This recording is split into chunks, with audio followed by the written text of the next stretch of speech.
और तारा सिंह नाम के दो व्यक्ति जंगल के रास्ते होते हुए धवलपुर गांव जा रहे थे। रात हो चुकी थी। अरे हरिया, पानी रे पानी। अरे मुझको तो बड़ी तेजी से प्यास लगी है रे। और कितना दूर? अरे चिंता मत कर भाई, गांव कुछ ही दूरी पर है। गांव के मुखिया के घर पर बैठकर आराम से ठंडा ठंडा पानी पिएंगे। अरे मुखिया से मेरी बहुत पुरानी मित्रता है। हाँ, जानता हूँ भैया। जब से घर से चले हैं तब से 100 बार तो बता चुके हो। धवलपुर गांव का मुखिया तुम्हारा मित्र है, तुम उसे बचपन से जानते हो और उसने तुम्हें अपने गांव में कुछ दिन रहने के लिए आमंत्रित किया है। तुम अकेले नहीं जाना चाहते थे, इसीलिए हमको भी साथ ले जा रहे हो। लेकिन भैया प्यास लगी है, प्यास। ये सुनकर हरिया मुस्कुराने लगा। तभी तारा सिंह की नजर जंगल में बहती एक नदी पर पड़ी, जिसके किनारे एक झोपड़ी बनी हुई थी। ए हरिया भाई, अरे भाई वहाँ सामने तो देखो।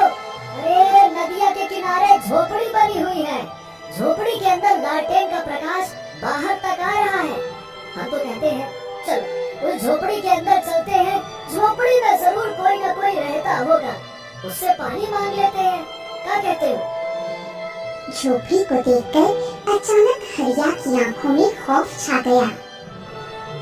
अरे क्या हो गया? तुम तो झोपड़ी को देखकर ऐसे डर गए जैसे कोनो भूत देख लिया हो। ए तारा, जब मुखिया मेरे घर पे आया था ना, तो उसने जिक्र किया था कि उसके गांव की सीमा के निकट एक नदी बहती है। उसी नदी के किनारे एक झोपड़ी है और उस झोपड़ी में एक बहुत ही रहस्यमयी बूढ़ी औरत रहती है। कोई भी गांव का व्यक्ति डर की वजह से उस बूढ़ी औरत के कारण नदी के किनारे नहीं भटकता। तारा, मुझे लगता है कि हमें भी झोपड़ी के अंदर नहीं जाना चाहिए और अपने कदमों की रफ्तार तेज करनी चाहिए। भाई जल्दी जल्दी चलो। ये सुनकर तारा सिंह हंसने लगा। अरे तुम भी ना भाई, अगर ऐसी बात है तो तुम बाहर ही खड़े रहना, मैं चला जाता हूँ। इसमें क्या घबराने वाली बात है, रुक जा। इतना कहकर तारा सिंह, जिसे बहुत जोरों से प्यास लगी थी, वहाँ से तेजी से चलने लगा। अरे ओ मूर्ख, तुझे प्यास लगी है तो तू नदी का पानी पी ले भाई, लेकिन झोपड़ी के अंदर मत जा, मैं बोल रहा हूँ। नहीं, अब तो मैं झोपड़ी के अंदर जाके ही रहूंगा और जो रहता होगा उससे पानी मांगकर पीऊंगा।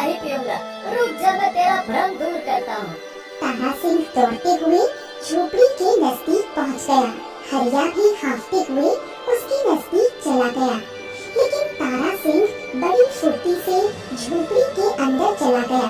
अंदर जाकर उसकी नजर अचानक एक बूढ़ी औरत पर पड़ी, जो तारा सिंह को देखकर रहस्यमयी अंदाज में बोली, आज तो मेरे मन की मुराद पूरी हो गई। शिकार खुद चलकर मेरे पास आ गया। बूढ़ी औरत की आंखें विचित्र अंदाज में चमकने लगी। न जाने क्यों तारा सिंह के रोंगटे खड़े हो गए और वो अपने आप से बोला, लगता है मैंने झोपड़ी के अंदर आने की गलती कर दी। तारा सिंह तेजी से बाहर निकलने का प्रयास करने लगा, लेकिन चाहकर भी नहीं निकल पाया। यहाँ जो आता है कभी वापस नहीं जाता। तभी वहाँ पर काला धुआं फैलने लगा और देखते ही देखते वो धुआं एक बड़ी ही भयानक आकृति धारण कर गया। बूढ़ी औरत उस भयानक आकृति से बोली, ये हमारा आखिरी शिकार है। हम अपनी मंजिल के बहुत करीब हैं। कुछ ही देर में तारा सिंह की चीखें गूंजने लगी। तारा सिंह की चीख सुनकर बाहर खड़ा हुआ हरिया पूरी तरह से डर गया। वो झोपड़ी के अंदर न जाकर सीधे धवलपुर गांव की ओर दौड़ पड़ा।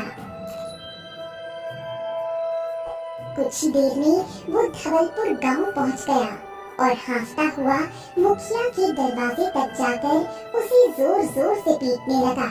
मुखिया ने जैसे ही दरवाजा खोला, वो हरिया का सफेद चेहरा देखकर सांस में मुखिया को सारी घटना बताने लगा और वहीं पर बेहोश होकर गिर पड़ा। अगली सुबह जबलपुर गांव में जंगल की रहस्यमय खबर आग की तरह फैल गई कि मुखिया के घर आए उसके मित्र का मित्र तारा सिंह नदी के किनारे झोपड़ी के अंदर गया था और फिर उसकी चीखने की आवाज सुनाई दी। गांव में चारों ओर यही चर्चा होने लगी। अरे भाई, उस झोपड़ी की वजह से पूरा गांव नदी के किनारे तक तो जाता नहीं है। आखिर उस मूर्ख तारा सिंह को झोपड़ी के अंदर जाने की क्या जरूरत थी? भाई, जब से वो झोपड़ी वहाँ बनी है और वो रहस्यमय बूढ़ी औरत वहाँ रहने लगी है, तब से सब कुछ बड़ा अजीब हो गया है। अब क्या कहे तारा सिंह, समझ लो अब कभी नहीं मिलेगा। हम सब जानते हैं कि उस झोपड़ी और नदी के किनारे जो भी जाता है कभी वापस नहीं आता भाई। हाँ। गांव के दोनों व्यक्तियों की ये चर्चा अशोक और आदित्य नाम के दो गहरे मित्र सुन रहे थे जो 14 से 15 वर्ष की आयु के थे। उन दोनों की दोस्ती पूरे गांव में प्रसिद्ध थी। नदी किनारे झोपड़ी में बूढ़ी औरत रहती है, जो वहाँ जाता है वापस नहीं आता है। क्या बकवास बातें हैं ये। अरे भाई, बूढ़ी औरत क्या लोगों को खा जाती है क्या? देखो अशोक, तुम्हें मजाक नहीं उड़ाना चाहिए। मैंने भी वैसे अपने माता पिताजी से सुना था कि हरिया का मित्र उस झोपड़ी के अंदर गया और हरिया ने उसकी चीख सुनी। अच्छा हुआ कि हरिया वहाँ से भाग आया, नहीं तो वो भी लापता हो जाता। मेरे भाई, मैं तो इन सब बातों को बिल्कुल नहीं मानता। मैं गांव वालों को गलत साबित करके दिखा सकता हूँ और ये साबित कर सकता हूँ कि गांव वाले जो कहते हैं वो सब अंधविश्वास है। हाँ। अच्छा, और वो कैसे? मैं नदी के किनारे जाऊंगा और पूरी रात वहाँ बिताकर सुबह वापस आ जाऊंगा। ऐसे में गांव वालों को समझ में आ जाएगा कि नदी के किनारे झोपड़ी में रहने वाली बूढ़ी औरत एक साधारण औरत ही है, इसके अलावा कुछ नहीं है। हाँ। ये सुनकर आदित्य गंभीर हो गया। नहीं नहीं मेरे दोस्त, ऐसा बिल्कुल मत करना। तुम्हारे माता पिता भी हैं। अगर तुम्हें कुछ हो गया तो वो अकेले रह जाएंगे और फिर तुम्हारे अलावा इस गांव में मेरा और कोई दोस्त भी तो नहीं है। तुम्हारे बिना मैं अकेला पड़ जाऊंगा, इसीलिए भूल कर भी वहाँ मत जाना। हाँ। इतना कहकर आदित्य वहाँ से चला गया, लेकिन अशोक अपने मन में ठान चुका था। मैं अपने दोस्त की गलतफहमी दूर करके रहूंगा। हाँ। शाम के समय अशोक चुपचाप अपने घर से बाहर निकला और नदी के किनारे की ओर चल दिया। गांव की सीमा पर ही अशोक की मुलाकात बलिया नाम के एक व्यक्ति से हो गई, जो वहां से गुजर रहा था। अरे अशोक, अरे भाई, इतनी रात को तुम कहाँ जा रहे हो? नदी किनारे। अरे कहीं पागल वागल तो नहीं हो गए हो क्या? क्यों अपनी मौत के मुंह में दावत देने जा रहे हो? अरे सबकी गलत फहमियों को दूर करने के लिए ही तो मैं वहाँ पे जा रहा हूँ। और देखना, सुबह मैं वापस आ जाऊंगा। मैंने सुना है कि नदी के किनारे ठंडी ठंडी हवा चलती है। मैं तो आराम से किसी वृक्ष के नीचे लेटकर सो जाऊंगा और अगर जरूरत पड़ी तो उस बूढ़ी औरत की झोपड़ी के अंदर भी जाऊंगा। हाँ। बलिया अशोक को बहुत समझाने की कोशिश करता रहा, लेकिन अशोक नहीं माना और वहाँ से चला गया। अगली सुबह अशोक गांव वापस नहीं आया। पूरे गांव में हड़कंप मच गया कि आदित्य का मित्र अशोक लापता हो गया है। गांव का मुखिया भी चिंतित हो गया। अरे आखिरकार अशोक रात से कहाँ लापता है? उसके माँ और पिता का रो रो कर बुरा हाल है। तभी वहाँ पर बलिया आ पहुँचा।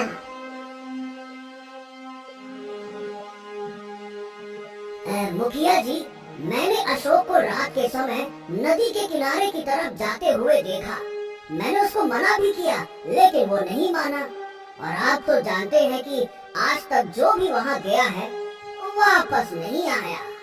तभी आदित्य भी वहाँ आ पहुँचा। हाँ, कल मैंने भी अशोक को बहुत समझाया था मुखिया जी, लेकिन इतना कहकर आदित्य की आंखों में आंसू आ गए। मुखिया आदित्य के कंधे पर हाथ रखते हुए बोला, शांत हो जाओ बेटा, शांत हो जाओ। मैं जानता हूँ कि पूरे गांव में तुम्हारी और अशोक की दोस्ती प्रसिद्ध थी, इसीलिए तुम्हें इसका बहुत दुख होगा। लेकिन बेटा, तुम अपने दोस्त को ढूंढने कभी भी नदी के किनारे मत जाना। आदित्य नम आंखों से अपने घर चला आया। घर पर आदित्य के पिता उसकी ओर देखते हुए बोले, बेटा आदित्य, जब मुखिया जी तुमको समझा रहे थे, मैं दूर खड़े होकर सब कुछ सुन रहा था। बेटा, मुखिया जी की बातों को गंभीरता से लेना और नदी के किनारे मत जाना। सारा गांव जानता है, जब से उस बूढ़ी औरत ने वहाँ रहना शुरू किया है, तब से जो भी गया है कभी वापस नहीं आया। उनके साथ क्या होता है ये आज तक रहस्य ही है, समझे? गलती वैसे तुम्हारे दोस्त की ही है। उसने जानबूझकर अपने ऊपर आफत बुला ली और लापता हो गया। बताओ भला, उसने तुम्हारे साथ साथ अपने माता पिता के बारे में भी बिल्कुल नहीं सोचा। लापरवाह। इतना कहकर आदित्य के पिता वहाँ से चले गए। समय ऐसे ही बीतने लगा, लेकिन आदित्य अपने मित्र को कभी नहीं भूला और इसी तरह 10 वर्ष बीत गए। 10 वर्ष बाद आदित्य अब जवान हो चुका था। वो एक दिन खेत में उदास बैठा हुआ था। तभी वहाँ पर मुखिया की बेटी चंपा आ गई, जो आदित्य से प्रेम करती थी और आदित्य भी चंपा से प्रेम करता था। क्या हुआ? तुम यहाँ पर इतने उदास क्यों बैठे हो?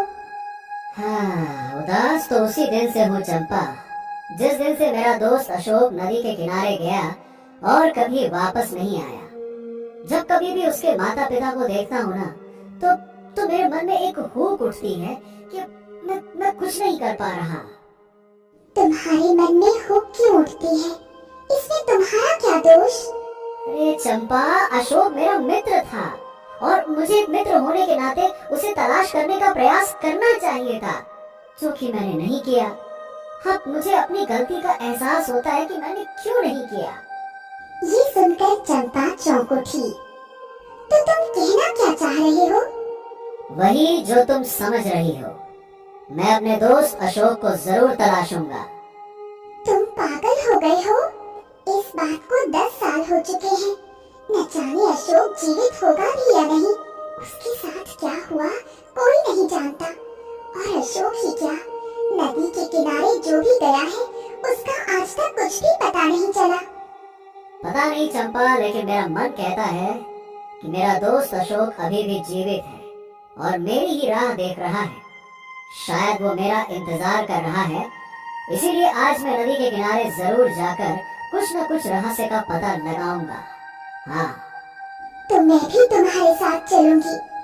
नहीं नहीं नहीं, बिल्कुल नहीं चंपा, मैं तुम्हें अपने साथ नहीं ले जा सकता और तुम मेरी चिंता मत करो, मुझे कुछ भी नहीं होगा, ठीक है? चलो मैं जाता हूँ। इतना कहकर आदित्य वहाँ से चला गया और चंपा अपने घर लौट गई। दोपहर के वक्त आदित्य नदी के किनारे की राह पकड़ चुका था। कुछ देर बाद वो नदी के किनारे पहुँच गया, मगर सामने का दृश्य देखकर वो बुरी तरह से आश्चर्य में पड़ गया, क्योंकि वहाँ पर झोपड़ी का कोई नामो निशान नहीं था। ये कैसे हो सकता है? मैंने तो सुना था कि नदी के किनारे एक झोपड़ी है और झोपड़ी के अंदर एक बूढ़ी औरत रहती है, लेकिन यहाँ तो झोपड़ी का कोई नाम और निशान नजर नहीं आ रहा। कुछ देर बाद आदित्य गांव वापस लौट आया। गांव में पहुंचते ही मुखिया तुरंत दौड़ते हुए आदित्य के पास आया और गांव के लोग भी एकत्र हो गए। ए बेटा, मेरी बेटी बता रही थी कि तुम नदी के किनारे गए थे, क्या ये बात सच है? बोलो। हाँ हाँ, ये बात सच है। अरे ऐसा कैसे हो सकता है? नदी के किनारे जो भी गया वो वापस नहीं आया। अब मैं तो नदी के किनारे गया था और वापस भी आ गया, लेकिन मुझे वहाँ पर किसी भी प्रकार की कोई झोपड़ी तो नहीं मिली और वहाँ किसी बूढ़ी औरत की उपस्थिति का कोई नामो निशान तक नहीं मिला। ये सुनकर मुखिया चौंक गया। क्या बात कर रहे हो? ऐसा कैसे हो सकता है? अब मुखिया जी, जब मैं नदी के किनारे पहुंचा तो वहाँ पे पूरा सन्नाटा पसरा हुआ था। झोपड़ी का कोई नामो निशान तक नहीं था। मैं खुद देखकर चौंक गया कि ये क्या है। भाई मैं तो कहता हूँ, पिछले कई वर्षों से हमारे गांव का कोई भी उस नदी के किनारे नहीं गया। हो सकता है कि वो बूढ़ी औरत वहाँ से चली गई हो, और जब से वो नहीं रही कोई दूसरा गांव वाला भी तो वहाँ पे नहीं गया ना। और चलो अच्छी बात है, ना तो अब बूढ़ी औरत रही और ना वो झोपड़ी रही। अब नदी का किनारा भाई सुरक्षित है। आदित्य का सही सलामत वापस आना इसी बात का तो संकेत है, और हम तो कहते हैं कि हम सबको खुश होना चाहिए। क्यों मुखिया जी? ये सुनकर आदित्य बुरी तरह से क्रोधित हो गया। अरे क्या खुश होना चाहिए? उस नदी के किनारे हमारे गांव के न जाने कितने लोग गायब हो गए, जिनका रहस्य आज तक बना हुआ है। उनके परिवारों का क्या? मेरा दोस्त अशोक 10 वर्ष पहले वहां जाकर लापता हो गया। उसके माँ पिता आज भी उसकी याद में आंसू बहाते हैं। उनका क्या? तो तुम कहना क्या चाहते हो मुखिया जी? उस समय तो मैं छोटा था तो कुछ कर नहीं पाया, परंतु अब नहीं। मैं अब उन रहस्यों का पता लगा कर रहूंगा कि आखिरकार वो सब के सब कहाँ लापता हो गए। वो झोपड़ी अचानक से कहाँ गायब हो गई और उसमें रहने वाली बूढ़ी औरत कौन थी? मुझे इन सारे सवालों के जवाब चाहिए, चाहे इसके लिए मुझे कोई भी कीमत क्यों न चुकानी पड़े। मैं जवाब ढूंढूंगा। इतना कहकर आदित्य वहाँ से चला गया। अगले दिन आदित्य फिर से नदी किनारे चला गया और आसपास बड़ी ही गहरी नजर से चारों ओर देखने लगा। तभी आदित्य को नदी के उस पार कोई परछाई नजर आई, जैसे कोई उसे घूर रहा हो। ऐसा लग रहा है जैसे नदी के उस पार कोई खड़ा हुआ मुझे घूर रहा है। कौन हो सकता है वो? मुझे देखना चाहिए। हाँ। इतना कहकर आदित्य नदी के उस पार चला गया। आदित्य कुछ दूर ही गया था कि अचानक एक वृक्ष का टुकड़ा उसके ऊपर गिर गया, मगर अगले ही पल किसी ने बड़ी ही फुर्ती से उसे धक्का दे दिया और आदित्य बच गया। जब उसने देखा तो उसके सामने एक बंदर खड़ा हुआ उसे घूर रहा था। वो तो अच्छा हुआ जो मैंने तुम्हें धक्का दे दिया, नहीं तो इतना भारी वृक्ष गिरने पर तुम्हारा कचूम्बर निकल जाता। बंदर के मुंह से इंसानी आवाज सुनकर आदित्य बुरी तरह से चौंक गया। तुम तो बंदर हो भाई, तुम इंसानी आवाज में कैसे बात कर सकते हो? यूँ समझ लो कि मैं किसी समय में मनुष्य हुआ करता था, लेकिन अब मैं श्रापित हूँ, इसीलिए मैं इंसानों की तरह बात करता हूँ। आदित्य गहरी सोच में पड़ गया। अच्छा, तो फिर तुम कहाँ के रहने वाले थे और तुम शापित कब हुए? इतने सारे सवाल मत पूछो, इससे ज्यादा मैं कुछ नहीं बता सकता। बस इतना बता सकता हूँ, जो तुम ढूंढ रहे हो ना, मैं तुम्हारी तलाश को पूरी करने में मदद कर सकता हूँ। हाँ। ये सुनकर आदित्य चौंक गया। क्या मतलब? मैं जानता हूँ कि तुम अपने दोस्त को तलाश कर रहे हो, और मैं ये भी जानता हूँ कि तुम्हारे गांव के न जाने कितने लोग इस नदी के किनारे लापता हुए हैं, और मैं तुम्हें एक रहस्य की बात और बताना चाहता हूँ। सुनो। क्या बात कर रहे हो? कौन सी बात? बंदर आदित्य के पास आकर उसके कान में आहिस्ता से बोला। केवल तुम्हारा दोस्त ही नहीं, बल्कि तुम्हारे गांव के जितने भी लोग लापता हुए हैं, वो सब अभी तक जीवित हैं, लेकिन केवल विचित्र चंद्रमा की रात तक, जो कि 2 दिन बाद पड़ने वाली है। हाँ। ये सुनकर आदित्य बुरी तरह से चौंक गया। अब अगर ऐसी बात है तो फिर मुझे बताओ कि मेरा दोस्त और बाकी बाकी के सब लोग कहाँ हैं? हाँ, इतने उतावले क्यों होते हो? धीरज रखो, शांति, और मुझे अपने साथ अपने गांव ले चलो। मैं अकेले नदी को पार नहीं कर सकता, क्योंकि मुझे पानी से डर लगता है ना। आदित्य चौंक गया, लेकिन कुछ नहीं बोला। ठीक है, चलो, मैं तुम्हें नदी पार करने में सहायता करूंगा। चलो। आदित्य उस बंदर को लेकर अपने गांव लौट आया।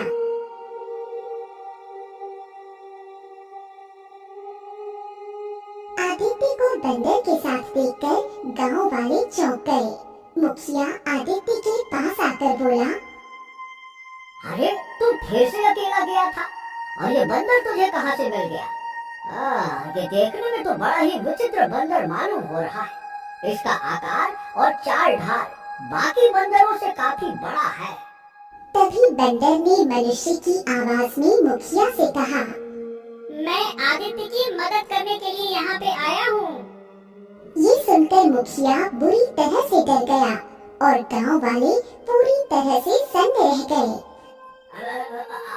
आदित्य, तू नदी के किनारे ये किस बंदर को उठा कर लेकर आया है?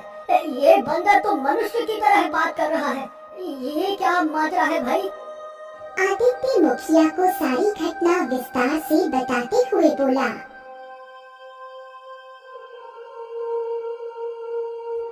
मैं बताता हूँ। देखिए, इस बंदर का दावा है कि ये जानता है कि अशोक और बाकी लापता लोग कहाँ पर हैं, और इसका ये भी कहना है कि वो सभी अभी तक जीवित हैं, लेकिन केवल विचित्र अमावस्या की रात तक, जो कि 2 दिन बाद पड़ने वाली है। ये सुनकर मुखिया बुरी तरह से घबरा गया। नहीं, मैं बंदर की बात पर विश्वास नहीं करता। तभी एक गांव वाला आदित्य से बोला, ए आदित्य, मुझे लगता है कि ये तुमको फंसाने की कोई नई साजिश है। क्या मतलब? तभी वहाँ चंपा आ गई। आदित्य, क्या पता नदी किनारे रहने वाली उस बूढ़ी औरत की ये कोई नई चाल हो और उसने काले जादू की शक्ति से किसी राक्षस या किसी पिशाच को बंदर के रूप में हमारे गांव भेजा हो सकता है वो हमारे गांव का नाश करने वाला हो। आदित्य गहरी सोच में डूब गया। देखो चंपा, मेरा मन नहीं मानता। मुझे लगता है कि ये बंदर हमारी सहायता कर सकता है। तभी गांव का दूसरा व्यक्ति गुस्से में बोल पड़ा, अरे जो भी हो आदित्य, लेकिन हमारी सीधी बात सुन लो। हम इस बंदर को तुम्हारे साथ नहीं रहने देंगे, और अगर तुम्हें बंदर को रखना है तो तुम्हें गांव छोड़कर जाना होगा। बस हो गया फैसला। ये सुनकर आदित्य बुरी तरह से क्रोधित हो गया। ये क्या बकवास कर रहे हैं आप लोग? हाँ भाई, मैं भी इसकी बात से सहमत हूँ। क्या पता आज रात ये बंदर हम सबको मारकर कहीं गायब न कर दे। मैं चंपा की बात से सहमत हूँ। मुझे तो ये नदी के किनारे रहने वाली उस बूढ़ी औरत की कोई चाल लगती है भाइयों, जो न जाने कि ये कौन है। बताओ भला। मुझे तो लगता है कि ये कोई पिशाच या जादूगर है, नहीं तो भला बंदर कैसे बोल सकता है? सोचो भला। आदित्य ने बहुत समझाने की कोशिश की, लेकिन गांव वाले नहीं माने। देखो भाई आदित्य, अब मैं कुछ नहीं कर सकता, और सच कहूँ तो मैं भी गांव वालों की बातों से सहमत हूँ। आदित्य गुस्से में आकर बंदर को लेकर गांव की सीमा से दूर चला गया।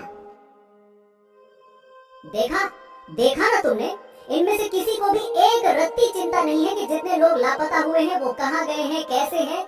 इनको तो सिर्फ चिंता है अपनी जान बचाने की। स्वार्थी कहीं के। तुम्हारी यही खूबी उन लोगों को वापस लाएगी, क्योंकि पूरे गांव में सिर्फ तुम ही बहादुर हो जिसने हिम्मत जुटाई है अपने दोस्त को तलाशने की। वरना इससे पहले जितने भी गांव में रहस्यमयी ढंग से नदी के किनारे लोग लापता हुए हैं, उनके परिवार वालों ने डर के मारे अपना नाम तक नहीं लिया, कि ये हमारे परिवार का है जो लापता हो गया। हाँ। अच्छा, वो सब तो ठीक है, लेकिन मुझे अब ये बताओ कि आगे करना क्या है। बंदर गहरी सोच में डूब गया और फिर बोला। चलो मेरे साथ, चलो। बंदर आदित्य को एक घने जंगल में ले गया, जहाँ पर एक वृक्ष के नीचे एक साधु बैठा हुआ था। साधु ने बंदर को देखकर बुरी तरह से चौंकते हुए रहस्यमयी अंदाज में कहा, तो आखिरकार वर्षों बाद तुम्हारे मन की उम्मीद सच्ची हो गई। तुमने सच कहा था। क्या मतलब? क्या कहा था इसने साधु महाराज? कुछ समय के बाद तुम्हें सब पता लग जाएगा। मैं सब जानता हूँ कि ये बंदर तुम्हें यहाँ पे क्यों लाया है। इस बंदर ने सही कहा है। 2 दिन बाद विचित्र अमावस्या की रात है, और अगर उस रात को रहस्यमयी ढंग से लापता हुए लोगों को नहीं बचाया गया तो वो उनकी अंतिम रात होगी, और उसके बाद इस संसार में वो होगा जिसकी कोई कल्पना भी नहीं कर सकता। साधु महाराज देखिए, पहेलियों में बात मत कीजिए, मुझे साफ साफ बताइए कि आखिरकार चल क्या रहा है। तो मेरी बात ध्यान से सुनो।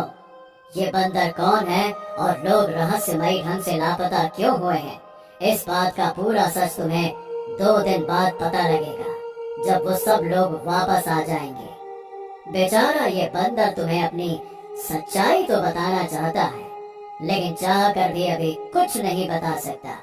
अगर इसने कुछ भी बताया तो ये इसी वक्त जलकर राख हो जाएगा। इतना कहकर साधु ने अभिमंत्रित सिंदूर आदित्य को पकड़ा दिया।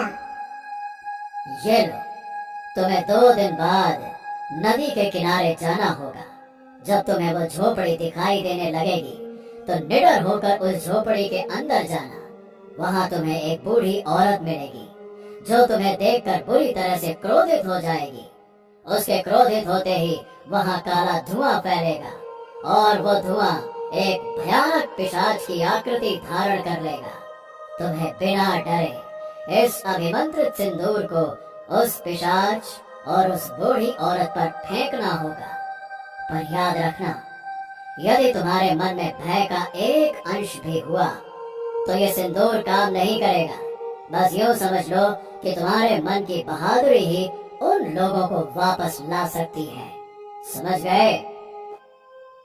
साधु महाराज, मेरे गांव का कोई भी व्यक्ति मुझे और इस बंदर को एक साथ देखने को राजी नहीं, तो क्या मैं 2 दिन यहाँ पे रुक सकता हूँ? ठीक है, मुझे कोई आपत्ति नहीं। अगले 2 दिन आदित्य वही साधु के पास रुका। 2 दिन बाद रात के समय साधु ने आदित्य से कहा, अब तुम्हें और इस बंदर को उस स्थान पर जाना होगा।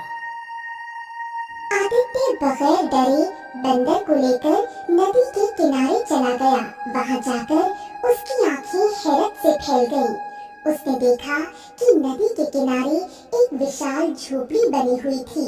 झोपड़ी के अंदर शायद लालटेन जल रही थी, जिसका प्रकाश बाहर तक आ रहा था। बड़ी ही विचित्र बात है, 2 दिन पहले तक तो इस झोपड़ी का नामो निशान तक नहीं था। अंदर तो चलो, सब कुछ ठीक रहा तो कुछ ही समय में सारे रहस्य तुम्हारे सामने खुलकर आ जाएंगे। चलो तो सही। आदित्य बंदर के साथ झोपड़ी के अंदर प्रवेश कर गया। झोपड़ी के अंदर आदित्य की नजर रहस्यमयी बूढ़ी स्त्री पर पड़ी, जिसकी आंखें विचित्र रंगों में चमक रही थी। आदित्य को देखकर वो स्त्री बुरी तरह से क्रोधित हो गई। उसके क्रोधित होते ही अचानक वहाँ पर काला धुआं फैलने लगा, और उस धुएं ने एक भयानक पिशाच की आकृति धारण कर ली। 10 वर्ष पहले हम अपनी कामयाबी के बहुत निकट थे कि तभी एक मूर्ख लड़का यहाँ आ गया और हमारी वर्षों की काली क्रिया पर पानी फेर दिया। अब 10 वर्ष बाद फिर वही विचित्र चंद्रमा की अमावस्या की रात आई है और फिर एक मनुष्य आ गया है। तुझे तो ऐसी मौत मारूंगी कि फिर कोई यहाँ आने की गलती नहीं करेगा। आदित्य उसकी बात को ध्यान से सुन रहा था। उसके मन में तेज झटका लगा और वो सोचने लगा, कहीं ये मेरे मित्र अशोक की ही तो बात नहीं कर रही। अगर तुम दोनों को लगता है कि मैं तुम्हें देखकर डर जाऊंगा, तो मैं उन लोगों में से नहीं हूँ। मैं उन सभी लोगों को वापस लेने आया हूँ जो इस झोपड़ी में आकर लापता हो गए। रुक जाओ। ये कहकर आदित्य ने अभिमंत्रित सिंदूर निकाल लिया। उसे देखकर बूढ़ी औरत और पिशाच और भी अधिक क्रोधित हो गए। आदित्य ने बिना डरे वो सिंदूर उन दोनों पर फेंक दिया। अगले ही पल भयानक प्रकाश फैल गया और वो दोनों अपने वास्तविक रूप में परिवर्तित हो गए। बूढ़ी औरत एक अत्यंत सुंदर रानी में बदल गई और पिशाच एक सुंदर राजकुमार में। उसी क्षण बंदर भी बदलकर अशोक बन गया। धीरे धीरे वहाँ उन सभी लोगों के रूप प्रकट होने लगे जो वर्षों पहले लापता हो गए थे। उनमें हरिया का मित्र तारा सिंह भी था। आदित्य ये सब देखकर बुरी तरह से आश्चर्य में पड़ गया। आखिर ये सब क्या था? तभी वहाँ रंग बिरंगे प्रकाश में वही साधु प्रकट हो गया। तुम्हारी वीरता ने ये कार्य पूर्ण किया, अन्यथा आज सारे लोग मारे जाते आदित्य। लेकिन साधु महाराज, ये सब क्या है? तभी रानी बोली, ये सब कुछ मेरी वजह से हुआ। दरअसल मैं इस राज्य की रानी रुक्मणी हूँ और ये मेरा पुत्र राजकुमार वंश है। ओह, तो आप ही वो रानी और राजकुमार हैं जिनके बारे में वर्षों से प्रसिद्ध है कि आप अचानक से लापता हो गए थे। तभी वहाँ खड़ा राजकुमार आदित्य से बोला, तुमने बिल्कुल सही सुना। वास्तव में मुझे और मेरी माँ को अमर होने की लालसा थी। एक दिन हमारी भेंट एक तांत्रिक से हुई। उस तांत्रिक ने हमें एक विचित्र क्रिया बताई और कहा कि इस क्रिया को गांव की किसी नदी के किनारे पूरा करना होगा। हम दोनों माँ बेटे नदी के किनारे एक झोपड़ी बनाकर उस क्रिया को सिद्ध करने लगे, पर हम ये नहीं जानते थे कि उसका अंजाम कितना भयानक होगा।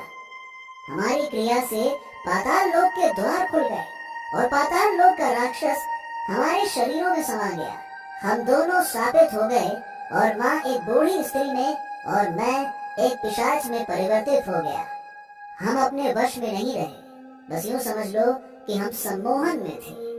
अब पाताल लोक का राक्षस हमारी देहों का उपयोग करके बलि की क्रियाएं संपन्न करवा रहा था। तब से जो भी इस झोपड़ी तक आता वो लापता हो जाता। असल में राक्षस उसे अपनी शक्ति से गायब कर देता। हम अमर होना चाहते थे, लेकिन हमारी देहों का उपयोग पाताल लोक का राक्षस खुद अपने अमर होने के लिए करने लगा। जब अंतिम व्यक्ति तारा सिंह गायब हुआ, उसके अगले ही दिन राक्षस अंतिम क्रिया करवा रहे थे। तभी तुम्हारा मित्र अशोक यहाँ आ पहुँचा। वो गलती से उस सम्मोहन वाले गोल घेरे में चला गया। जैसे ही अशोक ने उस घेरे में प्रवेश किया, वो शापित हो गया और एक बंदर में परिवर्तित हो गया। राक्षस ने आदेश दिया कि उस बंदर को मार दिया जाए। हम दोनों उस पर झपटे, पर तभी एक साधु वहाँ आ गया। वो अशोक को अपनी पीठ पर बैठाकर नदी के उस पार ले गया और उस पर अभिमंत्रित सुरक्षा कवच डाल दिया। हमने कई बार उसे पकड़ने की कोशिश की, पर विफल रहे। मुहूर्त समाप्त हो गया और क्रिया अधूरी रह गई। राक्षस अत्यंत क्रोधित हुआ और बोला कि अब यही शुभ मुहूर्त 10 वर्षों बाद पुनः आएगा, जो कि आज का दिन है। इस बार उसे अमर होने के लिए बलि में अधिक लोगों की आवश्यकता थी। अगर तुम समय रहते अभिमंत्रित सिंदूर हमारे ऊपर ना फेंकते, तो वो राक्षस सफल हो जाता और हम सभी का अंत निश्चित था। इस अभिमंत्रित सिंदूर को मैंने 10 वर्षों की तपस्या से सिद्ध किया था। जब अशोक बंदर बन गया था, वो फूट फूट कर रोया था। मैंने उससे कहा कि अपनी सच्चाई को किसी को मत बताना, नहीं तो वो जलकर भस्म हो जाएगा। मैंने ही उसे बताया था कि वो बूढ़ी औरत रानी रुक्मणी और पिशाच राजकुमार वंश है। इन दोनों को श्राप से केवल एक बहादुर व्यक्ति ही मुक्त करा सकता है। तब अशोक ने कहा कि मेरे गांव में यदि कोई वीर है तो वो केवल मेरा मित्र आदित्य है, और मुझे पूरा विश्वास है कि वो एक दिन मुझे ढूंढने जरूर आएगा। और तुम आए आदित्य, खुश रहो।